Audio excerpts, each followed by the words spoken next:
Hi, my name is Jeanne, and I'm going to be reading Alexander's Terrible, Horrible, No Good, Very Bad Day by Judith Viorst. I'm reading this book for my sons Michael and David, who are all grown up now, and for my friends Robbie and Graham, who allowed me to borrow the book so that I could read it to you. I went to sleep with gum in my mouth, and now there's gum in my hair. And when I got out of bed this morning, I tripped on the skateboard, and by mistake, I dropped my sweater in the sink while the water was running, and I could tell it was going to be a terrible, horrible, no good, very bad day. At breakfast, Anthony found a Corvette Stingray car kit in his breakfast cereal box, and Nick found a junior undercover agent code ring in his cereal box. But in my breakfast cereal box, all I found was breakfast cereal. I think I'll move to Australia. In the carpool, Mrs. Gibson let Becky have a seat by the window. Audrey and Elliot got seats by the window too. I said I was being scrunched. I said I was being smushed. I said, if I don't get a seat by the window, I'm going to be car sick. No one even answered.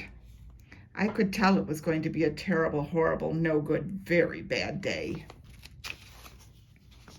At school, Mrs. Dickens liked Paul's picture of the sailboat better than my picture of the invisible castle. At singing time, she said I sang too loud. At counting time, she said I left out 16. Who needs 16? I could tell it was going to be a terrible, horrible, no good, very bad day. I could tell because Paul said I wasn't his best friend anymore. He said that Philip Parker was his best friend, and that Albert Moyo was his next best friend, and that I was only his third best friend. I hope you sit on a tack, I said to Paul. I hope the next time you get a double-decker strawberry ice cream cone, the ice cream part falls off the cone part and lands in Australia. There were 2 cupcakes in Philip Parker's lunch bag, and Albert got a Hershey bar with almonds, and Paul's mother gave him a piece of jelly roll that had little coconut sprinkles on top. Guess whose mother forgot to put in dessert? It was a terrible, horrible, no good, very bad day. That's what it was, because after school, my mom took us all to the dentist, and Dr. Fields found a cavity, just in me. Come back next week and I'll fix it, said Dr. Fields. Next week, I said, I'm going to Australia. On the way down the stairs, the elevator door closed on my foot, and while we were waiting for my mom to go get the car, Anthony made me fall where it was muddy, and when I started to cry because of the mud, Nick said I was a crybaby, and